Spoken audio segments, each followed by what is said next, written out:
Hello दोस्तों, स्वागत है आप सभी का मेरे चैनल टेक अभी पर। जैसा कि आप सभी जानते हैं, अभी हम लोग MS एक्सेल सीख रहे हैं और यह आज MS एक्सेल का पहला क्लास है। और आज की इस वीडियो में हम होम टैब को कंप्लीट सीखने वाले हैं। साथ ही आपको हर टैब का फ्री PDF भी मिलेंगे, जो कि मैंने बहुत ही मेहनत से बनाया है, जिसमें आपको बेसिक से लेकर एडवांस तक का कंटेंट मिलने वाला है। अगर आप इस वीडियो को पूरा देख लेते हो तो मैं आपको भरोसा दिलाता हूं कि आपको होम टैब के अंदर कोई भी दिक्कत नहीं होने वाली है। अगर आप MS एक्सेल को बिल्कुल बेसिक से लेकर एडवांस तक सीखना चाहते हैं तो आप इस चैनल को सब्सक्राइब जरूर करें, ताकि आगे आपको सभी पार्ट मिल सके। अगर आपको वीडियो अच्छा लगे तो एक लाइक जरूर करें, इससे हमें और भी वीडियो बनाने की उत्साह मिलती है। तो चलिए इस वीडियो को शुरू करते हैं बिना किसी देरी का।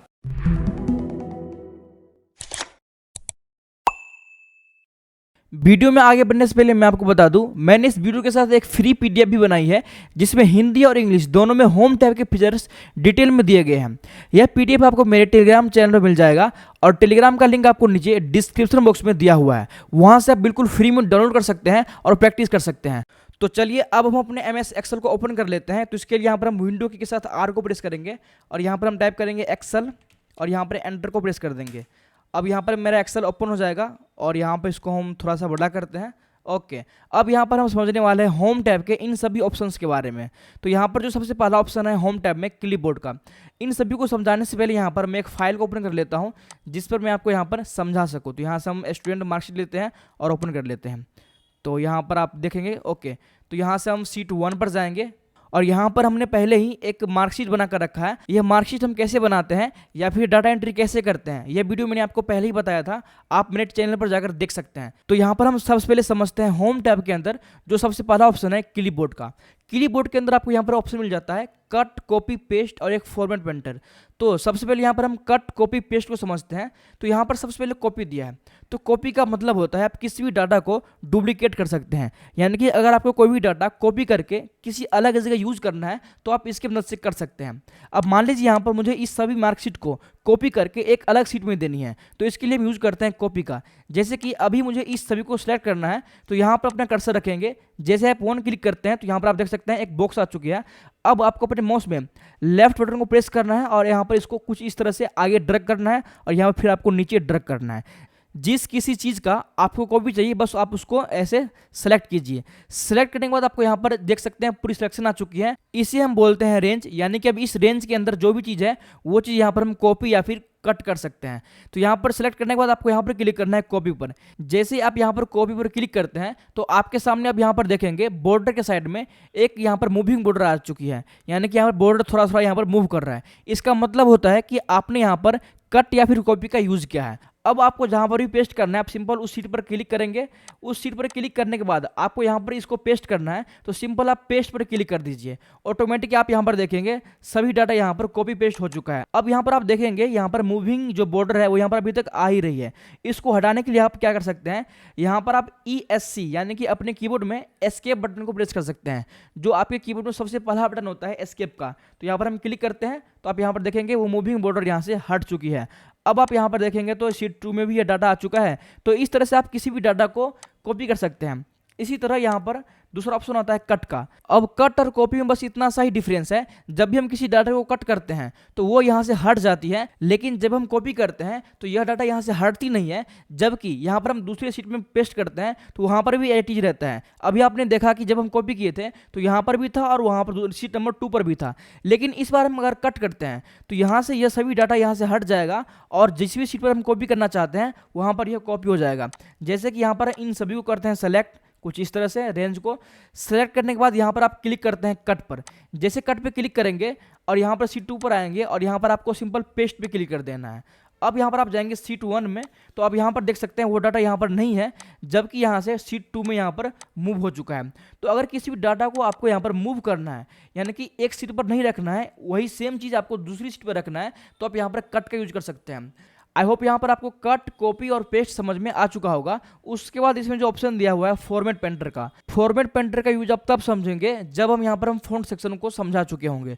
तो यहाँ पर हम सबसे पहले फॉन्ट को समझते हैं, उसके बाद यहाँ पर मैं आपको फॉर्मेट पेंटर भी बताऊंगा। ओके दोस्तों, फॉन्ट सेक्शन में आप यहाँ पर अपने डाटा को अट्रैक्टिव बना सकते हैं। रोजमर्रा की जिंदगी में जब आप तैयार होते हैं तो अच्छा कपड़ा पहनते हैं, नहाते हैं और अच्छा सा परफ्यूम लगाते हैं। क्यों? क्योंकि ताकि आप अट्रैक्टिव दिखो, यानी कि आपका लुक थोड़ा सा अच्छा बन जाए। तो जब हम तैयार होते हैं अपने अच्छे लुक के लिए, उसी तरह से यहाँ पर हम डाटा को भी एक अच्छा लुक देते हैं। जैसे कि यहाँ पर यह एक स्टूडेंट मार्कशीट है, लेकिन सभी चीज़ यहाँ पर मिक्स हो चुकी है। सेम फॉन्ट यहाँ पर भी है, सेम फॉन्ट यहाँ पर भी है। तो इसके लिए हम यूज़ करते हैं यहाँ पर फॉन्ट का। फॉन्ट के अंदर आपको बहुत सारी ऑप्शन मिल जाती है और इन सभी का यूज़ करके ही आप अपने डाटा को अट्रैक्टिव बना सकते हैं। तो सबसे पहला ऑप्शन है यहाँ पर फॉन्ट का। जैसे कि अब यहाँ पर हम इन सभी को करते हैं सेलेक्ट करने के बाद आप यहाँ पर क्लिक करते हैं और यहाँ से आप अपने अकॉर्डिंग ढेर सारी फॉन्ट स्टाइल यहाँ पर यूज कर सकते हैं। जैसे यहाँ पर हम एरो को मूव करते हैं तो आप यहाँ पर देखेंगे यहाँ पर बदलाव होगा। यहाँ पर देख सकते हैं, यहाँ पर हम क्लिक करते हैं तो कुछ इस तरह से बदलाव आती है। तो इस तरह से अगर आपको अपनी फॉन्ट स्टाइल को चेंज करनी है तो आप यहाँ से ऑटोमेटिक कर सकते हैं। आई होप यहाँ पर आपको समझ में आ चुका होगा। सिंपल, आपको जो भी फ़ॉन्ट पसंद आती है आप वहाँ पर क्लिक कीजिए और ऑटोमेटिक फ़ॉन्ट आपके यहाँ पर आ जाएगा। ओके गाइस, यहाँ से हम कंट्रोल Z करते हैं। उसके बाद यहाँ पर जो नीचे में दिया हुआ है B लिखा है, इसका मतलब होता है बोल्ड। अभी मान लीजिए यहाँ पर इसका भी साइज और इसका भी साइज सेम ही दिख रहा है, तो इसको ठीक करने के लिए यहाँ पर हम क्लिक करेंगे और यहाँ पर हम बोल्ड पे क्लिक करेंगे। तो अब यहाँ पर आप देखेंगे यह जो हेडिंग है ये थोड़ा सा अलग हो चुका है। बोल्ड का मतलब होता है किसी भी चीज़ को थोड़ा सा मोटा कर दे रहा। अभी आपने देखा इसकी जो थिकनेस है वो इसके बराबर में थी, लेकिन जब यहाँ पर हम इनको सिलेक्ट करके बोल्ड किए तो अभी आप देखेंगे यहाँ पर बिल्कुल थोड़ा सा मोटा हो चुका है और यह इन सभी से अलग भी करता है। ओके गाइज, अब यहाँ पर हम फिर से करते हैं सेलेक्ट। उसके बाद जो हमारा अगला ऑप्शन है इटैलिक का। दोस्तों इटैलिक का यूज हम तब करते हैं जब हम किसी नोट को या फिर किसी चीज़ को हाईलाइटेड करते हैं और वो इंपॉर्टेंट चीज़ होती है। जैसे कि यहाँ पर हम क्लिक करेंगे तो आप यहाँ पर देखेंगे थोड़ा सा ये तिरछा हो चुका है, यानी कि जो इसकी जो स्ट्रक्चर थी वो थोड़ा सा टेढ़ा हो गया है। तो जब भी आपको किसी सेंटेंस को या फिर किसी वर्ड को तिरछा करना हो तो यहाँ पर आपको इटैलिक पे क्लिक कर देना है। अगर आपको इटैलिक नहीं करना है तो आप फिर से यहाँ पर क्लिक कीजिए, वापस यह ठीक हो जाएगा। आई होप यहाँ पर आपको यह भी समझ में आ चुका होगा। उसके बाद जो हमारा अगला ऑप्शन है अंडरलाइन का। अब अंडरलाइन का मतलब होता है अगर आपको इस वर्ड के नीचे एक अंडरलाइन लगानी है तो आप यहाँ पर सिंबल क्लिक कीजिए। आप यहाँ पर देखेंगे सभी के नीचे एक अंडरलाइन आ चुकी है। तो अगर आपको इस तरह से अंडरलाइन की आवश्यकता होती है किसी भी डॉक्यूमेंट में तो आप यहाँ पर यूज कर सकते हैं। इसमें जब आप क्लिक करते हैं इस एरो पे, यू के बगल में आपको एक छोटा सा एरो दिख रहा होगा।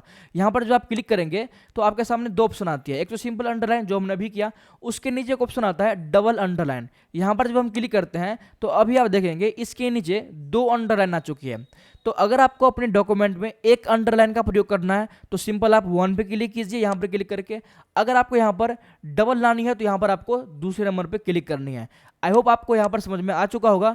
फिलहाल मुझे यहाँ पर इसकी जरूरत नहीं है तो यहाँ से हम इसको हटा देंगे। फिर से आप क्लिक कर सकते हैं, यहाँ से यह हट जाएगा। ओके गाइज, उसके बाद यहाँ पर आप इसकी साइज को यहाँ से बढ़ा सकते हैं। जैसे यहाँ पर 11 है, यहाँ पर हम नीचे क्लिक करेंगे तो आप यहाँ पर देखेंगे इसकी साइज यहाँ पर बढ़ती चली जाती है। सबसे जो यहाँ पर बड़ी साइज है 72 है। तो आप अपने डॉक्यूमेंट के अकॉर्डिंग यहाँ पर अपने साइज को एडजस्ट कर सकते हैं। आपको जो भी साइज यहाँ पर पसंद आते हैं या फिर जो भी साइज यहाँ पर आप एडजस्ट कर पाते हो। तो यहाँ से हम अपने साइज को यहाँ पर 14 रख लेते हैं और यहाँ पर हम डबल क्लिक करेंगे ताकि यह सभी यहाँ पर ठीक हो जाए। तो इस तरह से आप यहाँ पर सिंपल क्लिक कीजिए इस पर और 2 बार क्लिक कीजिए, ऑटोमेटिक यहाँ पर यह सही हो जाएगा। तो इस तरह से यहाँ भी कर लेते हैं। ओके गाइज, अब यहाँ पर सिलेक्ट कीजिए इसको। अभी हमने यहाँ पर इसकी साइज को यहाँ से बढ़ाया था, लेकिन अगर आपको मैन्युअली एक एक करके बढ़ानी हो तो आप इस दोनों का यूज कर सकते हैं। यहाँ पर आपको एक बड़ी ए दिख रही होगी, एक आपको छोटी ए दिख रही होगी। छोटी ए का मतलब होता है इसकी साइज यहाँ पर थोड़ी सी छोटी है। तो बड़ी ए का मतलब होता है आप यहाँ पर जब क्लिक करते हैं तो यहाँ पर देखेंगे एक बार में 2 यहाँ पर साइज इंक्रीज होगा। अभी 16 है, यहाँ पर क्लिक करेंगे 18 हो जाएगा। तो एक बार आप यहाँ पर 2 साइज इंक्रीज कर सकते हैं। इसी तरह अगर आपको इसकी साइज को घटानी है तो आप यहाँ पर क्लिक कीजिए छोटी ए पर, तो एक साथ यहाँ पर 2 कम हो जाएगा। 16 है, फिर से हम क्लिक करते हैं 14 हो जाएगा। ओके, उसके बाद जो यहाँ पर 2 ऑप्शन है, यहाँ पर एक तो फिल कलर का है, उसके बाद यहाँ पर है फॉन्ट कलर का। दोस्तों फॉन्ट कलर का मतलब होता है अभी आप देखेंगे जो ये हेडिंग बनी है इसकी जो कलर है वो ऑटोमेटिक यहाँ पर ब्लैक सी है, लेकिन अगर आपको इसकी कलर को चेंज करनी है तो आप यहाँ से कर सकते हैं। यहाँ पर क्लिक कीजिए फॉन्ट कलर पे और यहाँ से आप अपने कलर को चूज कर सकते हैं जो भी कलर आपको पसंद आती है। तो जैसे कि यहाँ पर हम रेड देना चाहते हैं, रेड पे क्लिक करेंगे तो आप यहाँ पर देख सकते हैं इसकी जो कलर है वो रेड हो चुकी है। तो आपको अपने डॉक्यूमेंट में अगर किसी चीज़ का कलर को चेंज करनी है, यानी कि टेक्स्ट की कलर चेंज करनी है, तो आप इसकी मदद से कर सकते हैं। यहाँ पे क्लिक करके आप मोर कलर भी ला सकते हैं, यानी कि अलग अलग कलर यहाँ पर ला सकते हैं। ओके गाइस, उसके बाद यहाँ पर इसके बगल में ऑप्शन मिलता है फिल कलर का। अभी आप देखेंगे इस बॉक्स के अंदर यहाँ पर ऑटोमेटिक यहाँ पर वाइट है। जब इसको हम सेलेक्ट करते हैं और यहाँ पर हम क्लिक कर देते हैं तो अभी आप देखेंगे इस बॉक्स के अंदर यहाँ पर येलो आ चुकी है, यानी कि थोड़ी सी यह हेडिंग बन चुकी है और इन सभी से यह अलग करती है। यहाँ पर आप क्लिक करके अपने अकॉर्डिंग और भी कलर यूज कर सकते हैं। यहाँ पर जैसे हम क्लिक करते हैं, यहाँ पर देखिए जैसे अपने एरो को यहाँ पर ले जाते हैं तो यहाँ पर इसकी कलर यहाँ पर चेंज होने लगती है। तो इस तरह से आपको जो भी पसंद आती है यहाँ पर क्लिक करके यहाँ पर ला सकते हैं। ओके गाइज, अब यहाँ पर आप गौर किए होंगे इसकी जो फिनिशिंग है वो यहाँ पर अच्छा नहीं है। क्यों? क्योंकि इसमें बॉर्डर नहीं है। MS एक्सेल में जो आपको यहाँ पर दिख रहा है, ये जो आपको सेल है, इसे हम सेल बोलते हैं। अब इसके ऊपर एक लाइन दिख रही है, इसके नीचे की लाइन दिख रही है। जब आप इसको प्रिंट करते हैं तो यह लाइन यहाँ पर नहीं होती है। यह तो बस आपको यहाँ पर एक सेल काम करने के लिए दिया है, यानी कि वर्क करने के लिए दिया है। मैं आपको यहाँ पर जाकर दिखा भी सकता हूँ। यहाँ पर क्लिक करते हैं, प्रिंट पे क्लिक करते हैं, प्रिंट प्रीव्यू। ओके, यहाँ पर आप देखिए किसी भी यहाँ पर देखिए टेबल में लाइन नहीं बनी है, यानी कि सेल नहीं बनी है। तो क्यों नहीं बनी है? क्योंकि इसमें ऑटोमेटिक नहीं होती है। इसके लिए मुझे यहाँ पर बॉर्डर लगानी पड़ती है। और वो हम कैसे लगाते हैं मैं आपको अभी बताता हूँ। यहाँ पर आप देखेंगे एक ऑप्शन मिल जाता है आपको बॉर्डर का। इसका मतलब होता है अगर आपको किसी भी सेल में या फिर किसी भी रो कॉलम में बॉर्डर लगानी है तो आप यहाँ से लगा सकते हैं। जैसे कि यहाँ पर हम इन सभी को सिलेक्ट करते हैं। सेलेक्ट करने के बाद आप यहाँ पर क्लिक करेंगे इस एरो पे और यहाँ पर आप क्लिक करेंगे ऑल बॉर्डर। जैसे आप यहाँ पर क्लिक करेंगे तो अभी बस यहाँ पर ऊपर हेडिंग में ही बॉर्डर लगी है, इन सभी में नहीं लगी है। मैं आपको दिखा दूँ, यहाँ पर क्लिक करते हैं, प्रिंट पे क्लिक करेंगे, प्रिंट प्रीव्यू पे क्लिक करेंगे। ओके, अभी आप देखेंगे यहाँ पर बस यहाँ पर हेडिंग में लगी है और इन सभी में नहीं लगी है। यानी कि आप जिसको भी सिलेक्ट करके बॉर्डर लगाएंगे उसी पर बॉर्डर लगेगा और किसी पर भी बॉर्डर नहीं लगेगा। ओके गाइज, तो यहाँ से हम करते हैं इन सभी को सेलेक्ट और एक साथ अप्लाई करते हैं हम यहाँ पर ऑल बॉर्डर। तो अभी आप देखेंगे ऑल बॉर्डर लग चुकी है और मैं आपको यहाँ पर भी गाइस दिखा सकता हूँ। यहाँ पर क्लिक करके प्रिंट प्रीव्यू। ओके, अब यहाँ पर देखेंगे प्रॉपर यह टेबल की फॉर्म में आ चुकी है। तो बॉर्डर का काम यही होता है गाइस कि जब भी अपने एक्सेल वर्क करते हैं और उसको प्रिंट आउट करते हैं तो आपको बॉर्डर तो जरूर लगाना है और अभी आपको ऑल बॉर्डर लगाना है। लेकिन बॉर्डर में भी एक एडवांस ऑप्शन होता है। यहाँ पर जब क्लिक करते हैं एरो पे तो आप यहाँ पर देखेंगे बहुत सारी यहाँ पर ऑप्शंस आती है। तो चलिए अब हम इन सभी ऑप्शन को समझते हैं। सबसे पहले यहाँ पर दिया है बॉटम बॉर्डर। दोस्तों यहाँ पर सबसे पहले तो यहाँ पर हम सबको करते हैं सेलेक्ट और यहाँ पर क्लिक करके करेंगे हम नो बॉर्डर। तो यहाँ पर हम करते हैं नो बॉर्डर। ओके, अब यहाँ पर जब हम क्लिक करते हैं इन सभी को हम सिलेक्ट करते हैं और यहाँ पर हम क्लिक करके जब आप बॉटम पे क्लिक करते हैं तो यानी कि बॉटम पे क्लिक करने के बाद सिर्फ आपको बॉटम में ही, यानी कि नीचे, बॉटम का मतलब होता है नीचे, टॉप का मतलब होता है ऊपर, तो बस इसके नीचे में ही बॉर्डर है। यहाँ से आप देखेंगे प्रिंट प्रीव्यू में जाके तो बस इसके नीचे में ही बॉर्डर लगा हुआ है, ऊपर में बॉर्डर नहीं है और ना ही लेफ्ट राइट में। तो बॉटम का मतलब होता है जब भी आपको सिर्फ नीचे में बॉर्डर लगानी है तो आप बॉटम का यूज कर सकते हैं। इसी तरह यहाँ पर आप क्लिक करके अगर आपको यहाँ पर हम क्लिक करते हैं, अगर आपको यहाँ पर लगानी है टॉप में तो टॉप पे क्लिक कीजिए और यहाँ पर टॉप में भी आ जाएगा। तो आपको एक एक करके जहाँ पर भी लगानी है आप सिंपल क्लिक कीजिए और इन सभी का यूज कर सकते हैं। तो यहाँ पर देखिए बॉटम का मतलब तो हो गया नीचे में लगाना, टॉप का मतलब हो गया ऊपर में लगाना, लेफ्ट का मतलब होता है यहाँ पर हम क्लिक करेंगे तो सिर्फ इसके लेफ्ट साइड में ही बॉर्डर लगेगा। जैसे कि यहाँ पर हम प्रिंट प्रीव्यू दिखा देते हैं, मैं आपको यहाँ पर क्लिक करते हैं तो यहाँ पर देखिए सिर्फ यहाँ पर लेफ्ट में लगा हुआ है। यहाँ पर आप देख सकते हैं ओनली लेफ्ट बॉर्डर आ चुका है, इसमें भी नहीं है, इसमें भी नहीं है, इसमें भी नहीं है, left write down up. Okay, यहाँ पर हम क्लिक करते हैं नो और यहाँ पर हम आपको दिखा दूँ फिर से हम क्लिक करके यहाँ पर हम क्लिक करेंगे और यहाँ पर हम नो बॉर्डर करते हैं। ओके गाइज, तो लेफ्ट से आपका लेफ्ट में लगेगा, राइट से आपका यहाँ पर राइट में लगेगा। नो बॉर्डर से आप यहाँ पर बॉर्डर्स हटा सकते हैं, ऑल बॉर्डर से आप यहाँ पर सभी में एक साथ बॉर्डर अप्लाई कर सकते हैं, लेफ्ट राइट टॉप बॉटम। उसके बाद यहाँ पर जो एक ऑप्शन मिलता है आउटसाइड बॉर्डर। अब यहाँ पर हम इन सभी को करते हैं सेलेक्ट और यहाँ पर हम करेंगे, यहाँ पर क्लिक करते हैं और यहाँ पर हम क्लिक करते हैं आउटसाइड बॉर्डर। दोस्तों इसका मतलब होता है कि इन सभी के बाहरी हिस्से में बॉर्डर लगेगा लेकिन इसके अंदर एक ही बॉर्डर नहीं लग पाएगा। मैं आपको यहाँ पर प्रिंट प्रीव्यू भी दिखा सकता हूँ। यहाँ पर क्लिक करेंगे, प्रिंट पर जाएंगे, प्रिंट प्रीव्यू, तो अभी आप यहाँ पर देखेंगे कि इनके आउटसाइड ही बॉर्डर लगा है, यानी कि इसके अंदर यहाँ पर बॉर्डर नहीं लगा है, बस इसके आउटसाइड लगा है। तो आउटसाइड का मतलब यही होता है कि अगर आपको आउटसाइड बॉर्डर लगानी है तो आप यहाँ पर आउटसाइड भी लगा सकते हैं। उसके बाद जो हमारा अगला ऑप्शन आता है थिक बॉर्डर का, तो आप यहाँ पर जब क्लिक करते हैं तो आपका बॉर्डर यहाँ पर अन्य बॉर्डर की अपेक्षा थोड़ा सा मोटा होता है।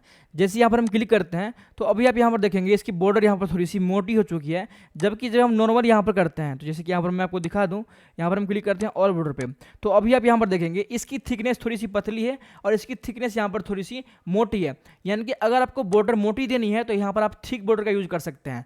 इसी तरह यहाँ पर नीचे लिखा हुआ है बॉटम डबल बॉर्डर, यानी कि अगर आपको नीचे में दो बॉर्डर एक साथ लगानी है तो यहाँ पर यूज कर सकते हैं। जैसे कि यहाँ पर हम इसको फिलहाल कंट्रोल Z करते हैं और मैं इसे सेलेक्ट करता हूँ कुछ इस तरह से और यहाँ पर हम क्लिक करके यूज करते हैं यहाँ पर बॉटम डबल बॉर्डर। यहाँ पर जैसे हम क्लिक करते हैं तो अभी आप देखेंगे नीचे में एक साथ 2 बॉर्डर आ चुकी है और सिर्फ बॉटम में आई है। तो बॉटम का मतलब नीचे और डबल का मतलब 2 border. Okay guys, I hope यहाँ पर आपको समझ में आ चुका होगा। उसके बाद जो हमारा अगला ऑप्शन है थिक बॉटम बॉर्डर, यानी कि अगर आपको बॉटम में और थिक यानी कि मोटी देनी है तो आप यहाँ से दे सकते हैं। सेम वही बात हुई, लेकिन यहाँ पर थोड़ा सा मोटा होगा। इसी तरह अगर आपको टॉप में देना है तो यहाँ पर टॉप कर सकते हैं, और यहाँ पर टॉप में तो यहाँ पर पतला होगा, लेकिन बॉटम में अगर आपको मोटा देना हो तो यहाँ से आप कर सकते हैं। तो गाइस इस तरह से आप यहाँ पर कस्टमाइज बॉर्डर दे सकते हैं, आप अपने अकॉर्डिंग यूज कर सकते हैं। जो यहाँ पर मेन चीज मैं आपको बताने वाला हूँ, ड्रॉ बॉर्डर्स और यहाँ पर ड्रॉ बॉर्डर ग्रिड्स। जैसे कि यहाँ पर हम क्लिक करते हैं ड्रॉ बॉर्डर्स पे, जैसे आप ड्रॉ बॉर्डर्स पे क्लिक करते हैं तो आपका कर्सर यहाँ पर पेंसिल की तरह हो जाती है। अब यहाँ पर आप ड्रॉ कर सकते हैं। जैसे कि यहाँ पर हम ड्रॉ किया तो कुछ इस तरह से आप यहाँ पर देखेंगे बाहर की तरफ यहाँ बॉर्डर ड्रॉ हो रहा है। लेकिन यहाँ पर अगर हम पूरी ड्रॉ करते हैं कुछ इस तरह से, तो आप यहां पर देखेंगे इसकी आउटसाइड में बॉर्डर ड्रॉ हुई है, लेकिन इसके अंदर बॉर्डर ड्रॉ नहीं हुई है। तो इसका मतलब होता है जब आप ड्रॉ बॉर्डर्स पे क्लिक करते हैं तो बस आपका आउटसाइड बॉर्डर पे ड्रॉ होगा, लेकिन उसके अंदर बॉर्डर यहां पर अप्लाई नहीं हो पाएगी। इसी तरह जब आप यहां पर क्लिक करते हैं और ड्रॉ बॉर्डर ग्रिड पे क्लिक करते हैं, अब आप यहां पर जब ड्रॉ करते हैं तो प्रॉपर यहां पर एक एक सेल में बॉर्डर अप्लाई होगी। तो अब यहां पर आप देख सकते हैं बाहर भी और अंदर ही बॉर्डर अप्लाई हो चुकी है, लेकिन इस केस में यहां पर आप देखेंगे ब्लैंक है, सिर्फ बाहर बाहर यहां पर बॉर्डर आई है। तो इस दोनों में यही डिफरेंस होती है। जब आपको सिंपल बॉर्डर ड्रॉ करनी है बाहर की तरफ तो आप ड्रॉ बॉर्डर का यूज कर सकते हैं, और जब आपको यहां पर अंदर में भी ड्रॉ करनी है तो आप यहां पर बॉर्डर ग्रिड का यूज कर सकते हैं। ओके, उसके नीचे में आपको एक ऑप्शन मिल जाती है इरेज बॉर्डर। यहां पर क्लिक करके आप अपने बॉर्डर को इरेज कर सकते हैं। अब मान लीजिए मुझे इसको हटाना है तो सिंपल 1 क्लिक कीजिए, यहाँ से हट जाएगा। अगर आपको एक साथ सबको हटाना है तो सिंपल यहाँ पर क्लिक कीजिए कुछ इस तरह से, और यहाँ पर देखेंगे बॉर्डर यहाँ से हट चुकी है। यहाँ पर हम क्लिक करते हैं, आप मैनुअली भी कर सकते हैं ऐसे कुछ इस तरह से, और ये चाहें तो आप एक साथ यहाँ पर कर सकते हैं। तो इरेज का मतलब होता है यहाँ पर अपने बॉर्डर को इरेज कर सकते हैं। ओके गाइज, उसके नीचे में फिर से एक ऑप्शन आती है लाइन कलर का। अभी आपने जब बॉर्डर ड्रॉ किया था तो आप यहाँ पर देखेंगे कि ऑटोमेटिक इसका कलर जो है यहाँ पर ब्लैक थी, लेकिन यहाँ पर अगर हम सबसे पहले तो करते हैं इरेज इस बॉर्डर को कुछ इस तरह से। ओके, यहाँ पर हम क्लिक करते हैं और यहाँ से हम क्लिक करेंगे लाइन कलर पे, और यहाँ से हम लेते हैं इस बार रेड। तो यहाँ से हमने लाइन कलर में रेड दिया है, और यहाँ से हम ड्रॉ बॉर्डर पे क्लिक करके यहाँ से हम बॉर्डर को ड्रॉ करते हैं। तो अभी आप यहाँ पर देखेंगे इसकी बॉर्डर जो है रेड कलर से ड्रॉ हो रही है। इसी तरह यहाँ पर अब कोई भी बॉर्डर यहाँ पर हम ड्रॉ करेंगे तो बस यहाँ पर इसकी कलर यहाँ पर रेड हो जाएगी। तो अगर आपको बॉर्डर लाइन की कलर को चेंज करनी है तो आप यहाँ से चेंज कर सकते हैं। आप ग्रीन, येलो, ब्लैक कोई भी सा यहाँ पर यूज कर सकते हैं। उसके नीचे में एक ऑप्शन मिल जाती है लाइन स्टाइल की। सबसे पहले तो हम इस बॉर्डर को फिर से करते हैं इरेज, एक साथ हम करते हैं सभी को सेलेक्ट। ओके, यहाँ पर हम क्लिक करते हैं, यहाँ पर एक ऑप्शन मिल रहा था आपको लाइन स्टाइल की। अभी जब आप बॉर्डर ड्रॉ कर रहे थे तो सिंपल एक स्ट्रेट लाइन आ रही थी, लेकिन अगर आपको डॉटेड लाइन चाहिए या फिर इनमें से आपको जो भी पसंद आती है डिजाइन, वहाँ पर आप सिंपल क्लिक कीजिए और यहाँ से आप इसको ड्रॉ कर सकते हैं। अब हम यहाँ पर जब ड्रॉ करेंगे तो अभी आप देखेंगे बिल्कुल डॉटेड लाइन आ चुकी है। तो यहाँ से आप लाइन कलर को चेंज कर सकते हैं और यहाँ से आप लाइन स्टाइल को चेंज कर सकते हैं। तो आई होप गाइज आपको यहाँ पर सभी कुछ समझ में आ चुका होगा कि कैसे हम बॉर्डर को कस्टमाइज करते हैं। बहुत ही डिटेल में मैंने आपको बता दिया है। तो यहाँ पर हमने एक एक ऑप्शन के बारे में आपको बताया है। तो गाइज चैनल को सब्सक्राइब जरूर करें और कॉमेंट करके बताएं कि वीडियो आपको कैसा लगा। तो दोस्तों अभी तक हमने क्लिपबोर्ड और फॉन्ट के अंदर सभी चीज़ के बारे में जान चुके हैं। यहाँ पर हमने आपको एक फॉर्मेट पेंटर छोड़ा था, अभी मैं आपको इसका यूज बताता हूँ। दोस्तों फॉर्मेट पेंटर का मतलब होता है अगर आपको किसी भी फॉर्मेट को कॉपी करना है, यानी कि मान लीजिए यहाँ पर हमने एक हेडिंग बनाया है, स्टूडेंट नेम लिखा है, इंग्लिश लिखा है, मैथ इसी तरह सब्जेक्ट है। अगर मुझे सेम टू सेम हेडिंग यहाँ पर भी चाहिए, सेम फॉन्ट चाहिए।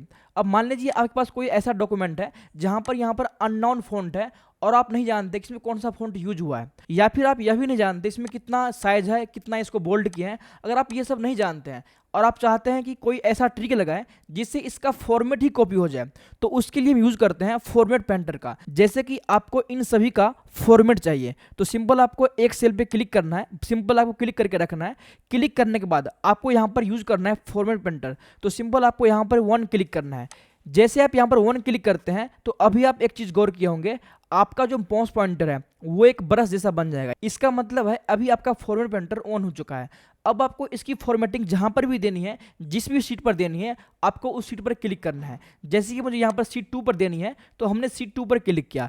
अब आपको यहाँ पर सिंपल यहाँ से लेकर जहां तक भी आपको फॉर्मेट देनी है तो सिंपल यहाँ पर क्लिक करेंगे अपने माउस की लेफ्ट बटन को और ड्रैग करके इसको आगे बढ़ा देना है। कुछ इस तरह से हम बढ़ाते हैं और यहाँ पर हम रख देते हैं। ओके तो अभी आप गौर करेंगे जितनी भी फॉर्मेट उसमें थी सेम टू सेम फॉर्मेट आ चुकी है, यहाँ तक कि इसमें सेम बॉर्डर भी अप्लाई हो चुकी है, सेम कलर भी आ चुकी है। अगर आप इस पर कुछ भी लिखते भी हैं, जैसे कि हमने यहाँ पर स्टूडेंट लिखा, तो आप यहाँ पर देखेंगे कि सेम टू सेम यहाँ पर वही फॉन्ट है, वही कलर है। यहाँ पर हम स्टूडेंट लिखे हैं, यहाँ पर आप देख सकते हैं वही फॉन्ट वही कलर। तो इस तरह से आप यहाँ पर कुछ भी टाइप भी करेंगे तो सेम फॉन्ट में लिखाएगा जहाँ पर भी आप टाइप करेंगे। इसी तरह अगर आपको यह सारा डाटा भी इसी स्टाइल में चाहिए तो आप सिंपल यहाँ पर क्लिक कीजिए। क्लिक करने के बाद आपको सिंपल यहाँ पर फॉरवर्ड पॉइंटर पे क्लिक करना है। यहाँ पर आप जैसे ही क्लिक करते हैं आपका पॉइंटर फिर से ब्रशेस हो जाएगा और आपको फिर से अपने सीट 2 पर जाना है और यहाँ पर बस आपको ऐसे फॉर्मेट कर देना है कुछ इस तरह से। फॉर्मेट करने के बाद आप देखेंगे यहाँ पर बॉर्डर अप्लाई हो चुकी है और सेम यहाँ पर जब भी हम फॉन्ट लिखेंगे, जो ही फॉन्ट यहाँ पर हम लिखेंगे वो यहाँ पर आ जाएगा। तो यहाँ पर आप देख सकते हैं सेम फॉन्ट सेम स्टाइल। तो इस तरह से आप यहाँ पर फॉर्मेट पेंटर का यूज कर सकते हैं। आई होप गाइस आपको फॉर्मेट पेंटर भी समझ में आ चुका होगा। तो दोस्तों अब हमने यहाँ पर क्लिपबोर्ड और फॉन्ट वाले सेक्शन को पूरा समझ चुके हैं। इसके बाद हमारा ऑप्शन आता है अलाइनमेंट का। दोस्तों वैसे तो हमने डिसाइड किया था कि हम एक ही वीडियो में इन सभी ऑप्शन को कवर करने वाले हैं, लेकिन हमने वीडियो की लेंथ को ध्यान में रखते हुए फिर से डिसाइड किया कि हम यहाँ पर एक एक करके सभी पार्ट को समझेंगे। जैसे कि मैंने अभी आपको इस पार्ट में क्लिपबोर्ड और फॉन्ट बताया, इसी तरह मैं आपको यहाँ पर अलाइनमेंट नंबर से बताऊंगा, फिर मैं आपको स्टाइल से बताऊंगा। तो इस पार्ट में पार्ट 1 में आपको यहाँ पर मैं फॉन्ट तक बताया हूँ, पार्ट 2 से आपको यहाँ पर मैं यहाँ से शुरू करूँगा अलाइनमेंट से, उसके बाद यहाँ पर मैं नंबर बताऊँगा। तो आप इस चैनल को सब्सक्राइब जरूर कर ले ताकि आगे आपको सही पार्ट मिलता है। तो दोस्तों आज के लिए इतना ही, मिलते हैं किसी अगले पार्ट में, तब तक के लिए बाय बाय गाइज।